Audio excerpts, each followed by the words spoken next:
সবাই কেমন আছেন? আশা করি মালিকের কৃপায় ভালোই আছেন।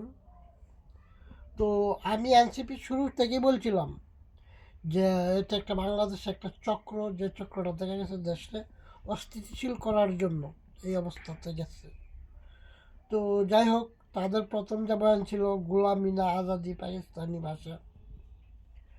তো এখন সাবজেক্টটা সেই জায়গাতে হলো, সাবজেক্ট হলো তারা হাজি হত্যার বিচারের জন্য এত আন্দোলন করলো, আবার সবাইকে আমরা সবাই হাজি হব, হাজি হত্যার বিচার না হওয়া পর্যন্ত আমরা ঘরে যাব না। ফেসবুক ইউটিউব খুললেই শুধু খালি এইগুলার গান বাজনা দেখতাম। তো ভারতে হাজি হত্যার আসামি ধরা পড়লো, এখন কেন তাদের এই গান বাজনাগুলা বন্ধ? ব্যাপারটা কি রহস্যময় না? হাজি হত্যার জন্য যাবে সারি মইরা জায়গা, হাজির বউয়েরও মনে এত টান ছিল না এনসিপি নেত্রী জুমার যতটুকু টানা ছিল।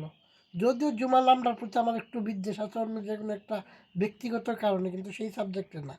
জুমা হাজি হত্যার আসামি ধরা পড়ার পরপরই সে তার ফেসবুক আইডি বন্ধ করে দিল। এখানে রহস্যটা কি?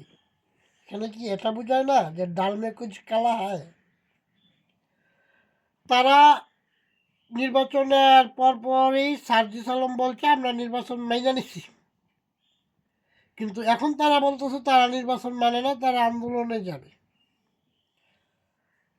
তো তারা একবার একটা কথা বলতেছে, দেশটা এই দেশে একটা নতুন সরকার গঠন হইয়া কেবলমাত্র একটা দেশ পুনর্গঠনের দিকে যাইতেছে। কারণ আওয়ামী লীগ যে গঠনটা করছিল, হ্যাঁ, উপদেষ্টার যে বড় নেতা, শান্তিপ্রিয় নেতা, নোবেলে শান্তিপ্রাপ্ত ব্যক্তি, মহান ব্যক্তি, মহান চুরি কইরা দেশের গার্মেন্ট শিল্পটার একটা দোষ নামাইছেন, বেকারের সংখ্যা বাড়াইছেন, ব্যাঙ্কগুলার দেউলিয়া করছেন। তো এটা গঠনের লাগে বিএনপি সরকার যখন নাকি করলো যে আমরা এটা দেখতেছি, তো এখন তারা কইতেছে ঈদের পরে তারা কঠোর আন্দোলনে যাইব। জানি না তাদের আন্দোলনে কতজন লোক থাকবো, কিন্তু কথা হইলো ব্যাখ্যতার এক কথা জানা, আপনারা হাদি হত্যার বিচার চাইয়া এত আন্দোলন করলেন, এখন আসামি ধরার পরে আপনারা নীরব কেন? কাজেই সাধারণ শিক্ষার্থী যারা এই এনসিপি নেতাগর পিছনে দৌড়ান, তারা একটু বিবেক বিবেচনা করে দেখেন তো, এই যে এনসিপির যে দলটা গঠন হয়েছে ছাত্রদের মাধ্যমে, তো একটা স্টুডেন্ট, সে যত সময় পর্যন্ত স্টুডেন্ট থাকে বাবা মা কিন্তু তাকে সংসারের দায়িত্ব দেয় না। তো সে কী করে, ফ্যামিলির কাছ থেকে টাকা পয়সা নিয়ে সে চলে। তাই যদি হয়, এনসিপির এত অফিস আদালত আর এদের এত নির্বাচনী ব্যয়, এতগুলো টাকা ওরা পাইল কোথায়? এদের টাকার সোর্স কি? আমার মনে হয় এই টাকার সোর্সগুলারে অনুসন্ধান করে যদি কিছু টাকা এনতেই গেল দেশের রাজস্ব খাতে অন্ততপক্ষে উদ্ধার করা যায়, দেশটা মনে হয় একটু আগের গতিতে আসলেও আসতে পারে।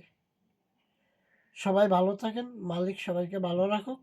উসমান হাদি হত্যার সঠিক সুবিচার হোক, এবং দেশের দেখা গেছে জাতির কাছে আমার একটা আবেদন থাকবে, উসমান হাদি সে একজন নেতা ছিল, ভালো খারাপ যেমন হোক, তার হত্যার সঠিক বিচার হোক।